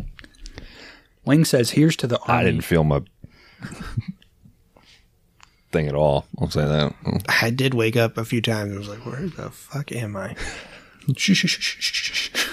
Go back to sleep. Go back to sleep. Shut up, baby. Don't even think about that. Dream of Kim Cattrall. Scatting.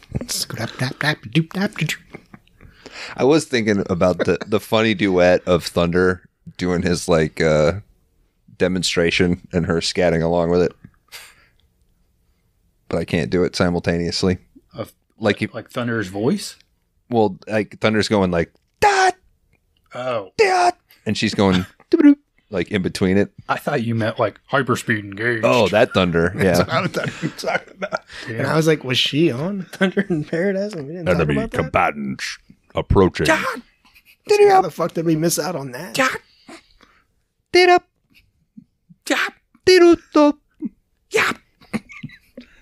Sorry, people. I'm putting. There will be something in the front of this that says apology for. We could just not air it. Just compress it, dude. Just do your compression. Wing says, here's to the Army and Navy and the battles they have won. Here's to America's colors, the colors that never run. Jack says, may the wings of liberty never lose a feather. The guys drink up. If you haven't figured out that this is a comedy by the fuck it and this sequence, like it's way too late, but this is the funnier portion of the movie for sure. Yeah, this scene, when I was watching this high, like this whole segment would just be like, I have to pause it because I'm laughing so much.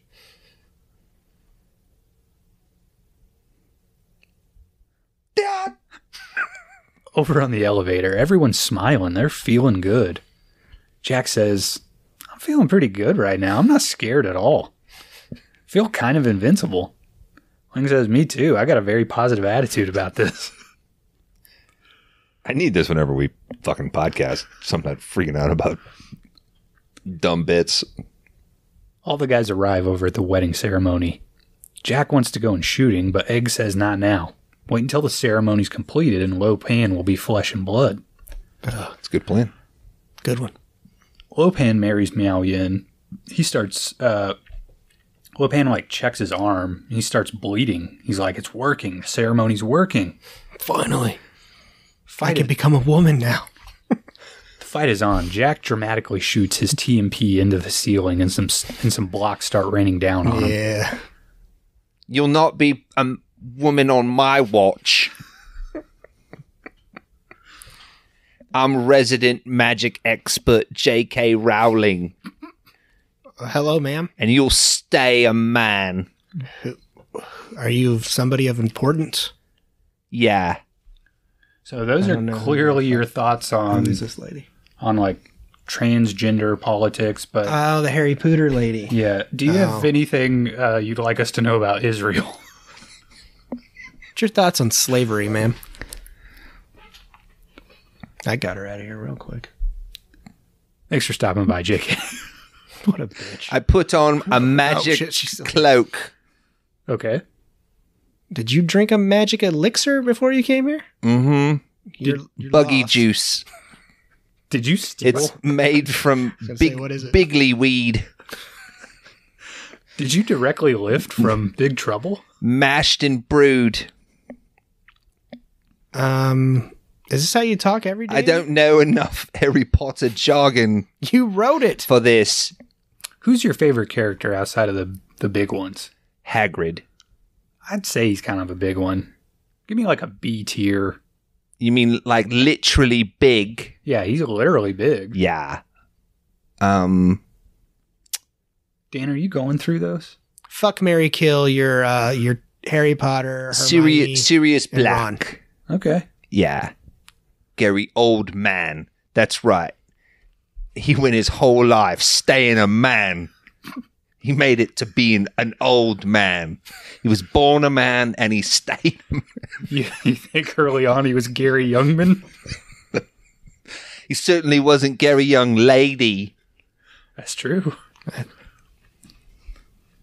Dan, are you going through those? Have you watched all those with your kids yet? Are you going Harry through Potters. transition? Oh no, it's black magic. We don't watch that in our fucking household. That's good. Not indoctrinating my children this early on in life. And drag queens, don't get me started. Sounds like you two agree on a You lot. better not let them read books to them. What, the Harry Potter books? No. So black magic Buy is them. ma'am, black magic is all right, but being trans isn't? Well, one made you money. I'm cautious of actually saying that and it being taken out of context. Isn't it? Are you calling the cops? Well, thanks for stopping by, JK. JK. Putting my cloak back on, You can get your white and chasing the Quidditch thing out of here. You can get your White Storm t-shirt on the way out. It's like a game that they play in the movies and books and shit. Oh. Fly around on broomsticks. They got to catch a little beetle that's floating around in the air. No. Sounds kind of cool. So they're witches? It's such a bummer because a lot of the stuff she came up with is kind of cool, but We should have done it for incredibly sports or whatever that category was called. extremely extreme sports. Yeah. Can you name two of my categories? Yeah. Do it. Don't say extremely extreme sports. Everyone fights it up except Jack, who's trying to regain his composure. That's my next category. Everyone fights it up. How did you know that? There's a lot going on here. Jack gets trapped under a guy. Wang is fighting the storms. Egg and Lopan start going The at White it. Storm? Shit. God damn it. They're everywhere. Egg and Lopan start some kind of spiritual rock'em sock'em robots thing. Eventually the storms are defeated, but Lopan has escaped with Mao Yin. Gracie and Jack are reunited. She tells Jack, "I hope you got a gun." Jack's like, "Nope, just a knife." These two make out a little bit on an elevator, which is finally going up for once. Whoa. So am I. Jack finds Lopan and Mao Yin. Those green eyes work, dude. She fucking should have kept those contacts. The ceremony has fully worked at this point. Lopan She had green eyes. No. Lopan is flesh. But they must kill Mao Yin to appease the god of the East. You know what Jack Burton says at a time like this? What? He says, "What the hell?"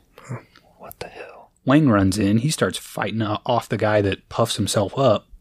Thunder. It's one-on-one, Jack and Lopan. Jack throws his knife right at Lopan. He just kind of lazily dodges out of the way. Lopan picks up the knife. He says, "Goodbye, Mr. Burton." He throws the knife back, but Jack was playing stupid. He catches the knife midair, throws it right into Lopan's head. You think he was playing dumb? I think when he originally threw the knife at him, Yeah. and he's like, "Oh, shit, that didn't work." God damn it, dude. Dude, apparently you did not watch this. I have seen it, but I just thought it was a... Fucking Randy Johnson. What did you think? I just thought he was like, fuck, I didn't think he was like Swansoning it up. I guess if you didn't get the bottle thing, this is kind of a repeat of the bottle. Okay. So...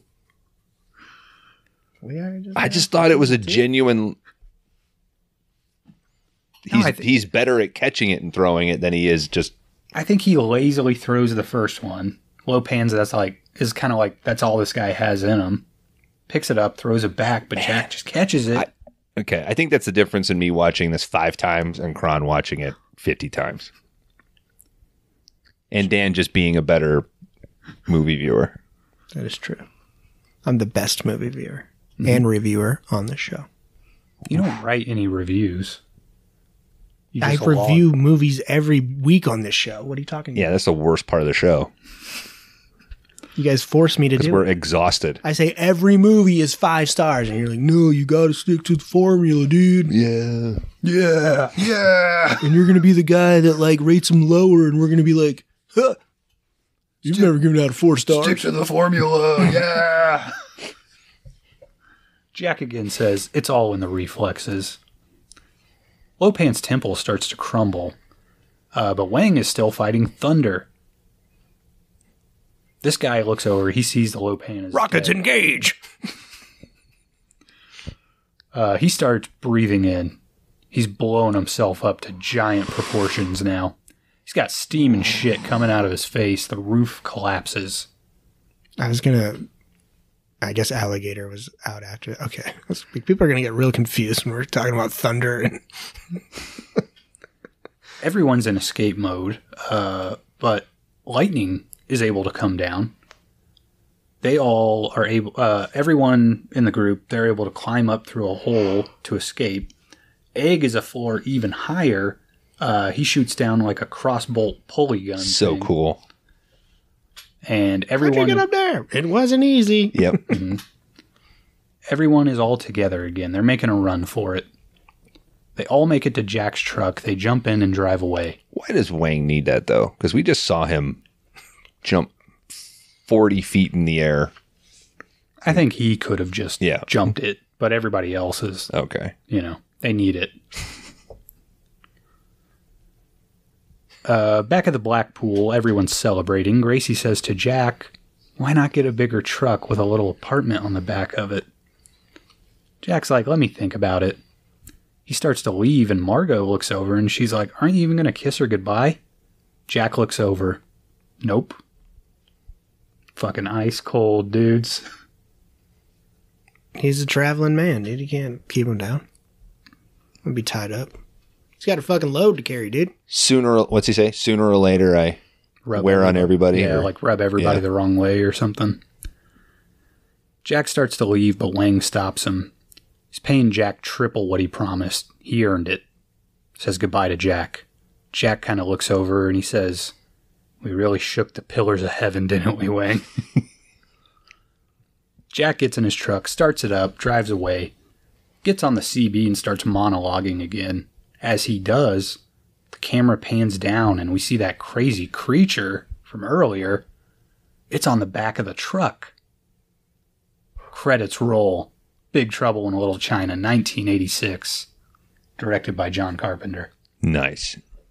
Question. Yeah. Does this thing kill Jack? And that's why Jack's missing? And that's Hell why no. No way. No? I don't think it kills him. Couldn't even kill what's her name. I'm just... You get my question, though, right? Because the movie opens with but potentially something being... Egg being questioned later. Yeah, but Jack's Why wouldn't they be able to find a fucking registered big rig with insurance? Jack's like a drifter, though. I mean, he just kind of comes and goes. He's kind of like Rowdy Piper. There's a fucking bill of lading that shows the last load that he moved. Yeah. Yeah, but he might own that truck. I mean, yeah, but he's got to move the trailer. Yeah. He doesn't have a trailer after he drops it at Chinatown. I'm saying his next job, he bro. He never got one. He went to Mississippi and then all of a sudden it disappears. Okay, next question. Do you think more people listen to Jack's CB rants than this show. Yes. Yeah. 100%. Because at least one person has That's to true. be getting that message. You got it. Dan, hit me with that research. Big trouble. And that's all I got. No. What the fuck? This is a real episode, Dan. Yeah, dude. I don't have my cell phone. Maybe how about Where's your cell phone? let's take this time to apologize for anything. Are you Googling? You think I'm going to be apologizing? Okay. He's going to the bloops and goofs section of IMDb. I apologize if anything that I said came off insensitive in the time of the joke. I hope the J.K. Rowling thing was taken for absurdity, because that's what that is. It's pretty fucking stupid. I thought it was hilarious. But you do stand by a lot of the White Storm stuff you were saying. We'll have t-shirts available. No. I think the listeners know that this is... They gotta. Adventure doesn't get any I'm trying to do as much as I can. How's that MacBook feel? What are you talking about? The Chinese characters in the main title translates to evil spirits make a big scene in little spiritual state. Dan literally skipped the top one because it was too long. He went to that one. Kurt Russell suffered a bad case of the flu during some scenes in the brothel, so the sweat on his body is real. Hey, Brotho. Jackie Chan was Carpenter's first choice to play Wang Chi. Hey, What a bummer. I mean, what's the actor's name that plays Wang? He's fucking great. Dennis Dunn? Yeah.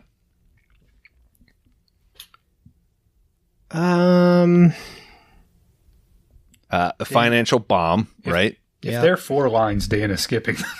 Kurt Russell based Jack Burton on John Wayne. And have we figured out from New York? He based Snake Plissken on Clint Eastwood. Plissken. I'm Snake Plissken. Plissken. According to John Carpenter in the DVD commentary, Carter Wong, who plays Thunder, worked as a martial arts instructor and with the Hong Kong Police Department.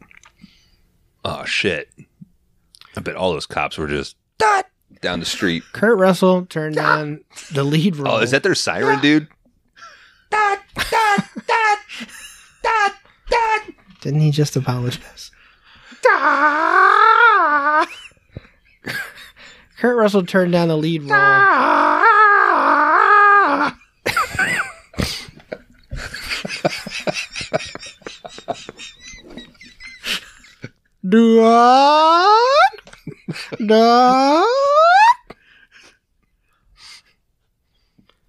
Kurt Russell turned down the lead role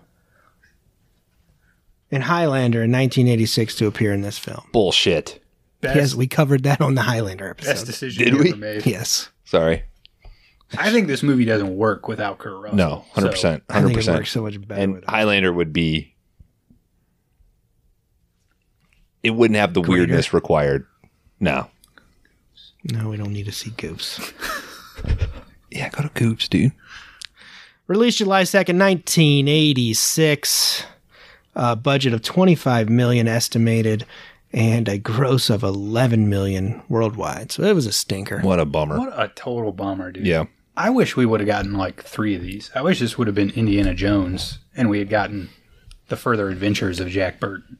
Just to see him go into like different cultures. Yeah. Like Like that a would be whole fucking cool. Yeah. Whole other thing after this. Yeah. You know? Oh, dude, you could do all black magic, dude. Like Satanists and shit. What if he could go to New Orleans and he could do voodoo? Mm-hmm. Oh. You don't want none of that voodoo. You don't think Jack Burton could handle it down there? Oh, I have no idea. Maybe he's moving a load of shrimp Like or Gump. some crawdad. Oh, Hey, is Gump a real guy down there? delivering a boatload of shrimp to the Bubba Gump? Oh, my word. He's flustered. They go through a semi full of shrimp a day. Oh shit! Is it really that good? At the Bubba Gump? Yeah. Oh, you gotta eat the Bubba Gump, dude. Never had it. Oh. When our tour rolls through the fine state of Louisiana down there. Our luck, he won't be there. No, he said he's going to show us around. But he's up here so often. You gotta go home to the swamp if you want to see me. Mm-hmm. He's a truck driver as well. I do not leave That's the why he's swamp. up here. Cajun Kron, what other cultures, without being offensive, do you think it would have been cool to see Jack interact with? Oh, Creole. Okay. Mm-hmm. That's just still Louisiana. It's a little close. The Mayans. Oh, that'd be pretty cool. Yeah. He doesn't seem like he has a passport, though. Like Inuit? Would you like to see like a cold weather? Okay. Jack Burton up on some snow machines? I guess. Well, I already seen him in... He's a little bit touching on the thing. Yeah. Good point. I'm just trying to think if he's going Creole and it's going to be hot and muggy. I mean... Don't you want to see... You want to see Bond go to the Caribbean, but you also love to see him in the Alps, you know? Maybe Carpenter already did it. The Thing and Escape from New York. Okay. Native American, Western Native American seems too obvious, right? It's too Western. Does he go international? Does he go to India? I'm just going to let myself out. Okay, sorry. I feel like this conversation I forgot about the bit. Yeah. It's doing. Goodbye. Bye, Etouffee, buddy. Sorry, sir. It'd be pretty cool.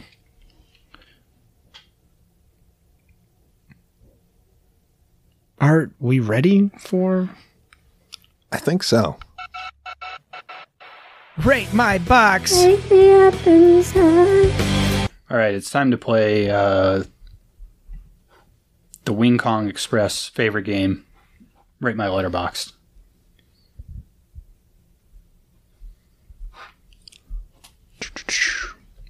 What do we think the Letterboxd average rating is? I can look that up.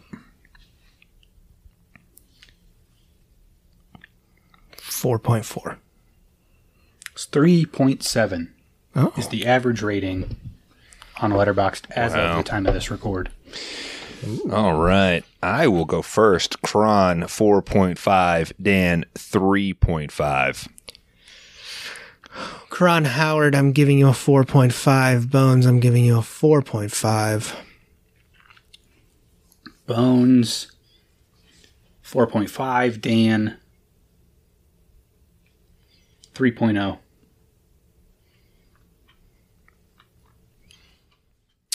Fellas, I'm a 4 on this. I think this is a really fun, great movie. I would say it's difficult to think of anything bad with it. There's just something about it that has never truly connected. The reflex thing in the beginning is totally new to me. That's something I never caught on. I'm not embarrassed to admit it because it takes a big man to admit his faults. We determine that in the episode. What? Nico, I can hear you. I'm wearing the headphones. we're in the same room. I don't have the Zoom to guard me. I can get hit tonight. John Carpenter is a fucking fantastic filmmaker. This is a super strong 4. It's just not one of my tops for him. I think 4 is fair for this thing. If you haven't seen it, I do believe it's required viewing. This is the type of movie that I think anybody would point to and say, please make more movies like that. 4.0. Gentlemen, I have had a long history with Big Trouble in Little China. I kind of compare this to maybe Bones' relationship with Brian De Palma movies. I mean, there's cool shit there. And this is not Carpenter in general. But it's always been a movie that everybody's loved. Everybody gives it 5 stars, blah, blah, blah, blah, blah. But it's just one that doesn't connect with me for some reason. It just doesn't grasp. I was excited to do it so I can sit down and focus on it. And, I own it. But I know that Kurt Russell is great as this boob. He's a fucking idiot. We know that, I know Wang is the fucking hero of this movie. Like, if you don't know that, you're missing a lot of shit in there. It looks great. It's cool, but it just doesn't connect with me.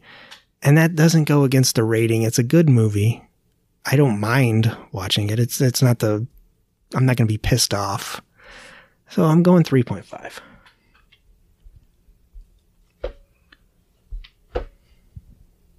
All right, guys. Big Trouble in Little China. This is one of the best John Carpenter movies ever made. It's one of the best movies ever made. It's a ton of fun. Like, I don't know how you can watch this and not have an enjoyable experience, just because it's lighthearted. The thing books, like we were saying, you don't have enough time to worry about the plot holes, because if you start to do that, you're going to miss like the next 3 things that have happened in the movie. I watch this movie a ton. This might be one of the movies I have seen the most in my life. It's great. I do think the huge budget that they added, like, you do see the effects of that on screen. Like, this looks way different than They Live or Prince of Darkness. Like, it is up a notch from, Carpenter working at an independent budget. I don't know. I love the movie. It's a 5-star movie. How can you not give it 5 stars? If I don't give it to this, then what am I going to give it to? I thought he'd give it a 4.5 and he'd smile, and when he watched it again, he rated a 5 on his Letterboxd. It happened, Dan. I gave it a 5 on a Letterboxd when I logged it. Which goes back to, it should have been a 5-star banger. We can keep it off the list if you want. I didn't say that. My whole thing was just, let's cover it on the pod. The people voted. The score is, the average from the 3 of us would be a 4.17. Based on the average Letterboxd score, which we use to determine that, this would ultimately end up, I think, at number 4 on the big list. You knew it was going to happen. I knew it was going to end up in top 10. Didn't. Yeah. I'm not surprised. But you looked at me like you were looking at my bulge earlier, like stunned. I wasn't stunned. I was God not impressed. damn. I was not impressed at all. God, I was like, that's all this fucking talk, hurtful. and I finally get to see this bulge in real life, and that's it. Oh, I'm sorry I don't have a fucking rager I didn't even sitting bleed across last from night. me. The weird part about it is that it like indents in. It's like Looks like there's kind of 2 of them. It's a black hole fucking absorbs the matter around it, dude. It's like the absence of a bulge almost. Fuck off. It's just sucking in. What other things do I have on here? How's your bulge an innie, dude? I got a horn jazz. Horn jazz. Oh, there's applause too. You guys aren't hearing this. Yeah.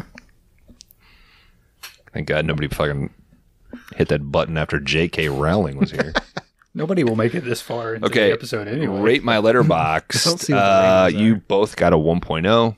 I got a 1.5. Wow. I'm pretty sure Bones is in the lead. Yep. I'm behind and Dana's third. Okay. As usual. All right, dudes. People voted. They tried to heal. We got to move on. Big Trouble is finally over. It's on the big list. It's going to be in the top 5, probably number 4. Okay. Oh, I can't wait for that fucking I'm happy. rewind. I'm happy, but I'm sad because this is going to bump Raising Cain out of the top 10. It is what it is. I have willed myself into the top 10 movies. Yeah, he needs some films to get the fuck out of there, Bones. Let's just take a quick minute to thank anybody that did vote. We appreciate that. Thank you, guys. This was fun. I love seeing my dudes in person. Sorry for any audio quality, whatever. What are you checking your watches for? I got a text message. I start I was checking the time. Why don't you take it?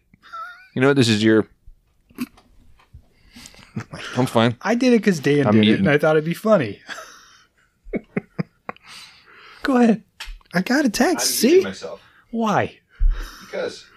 Well, now no one's going to hear that exchange. All right. Thanks for listening. Thanks for listening. If you voted just to vote, piss off and die. Powerful voice. We wish that you were a better person, but you're not, so eat shit. Thanks for listening. We'll see you next week with The Hidden. Until then, crash and burn. Crash and burn. Well, I'll turn my mic back on for that crash and burn. Thanks for listening. Love you guys. Oh, my ass cheeks hurt.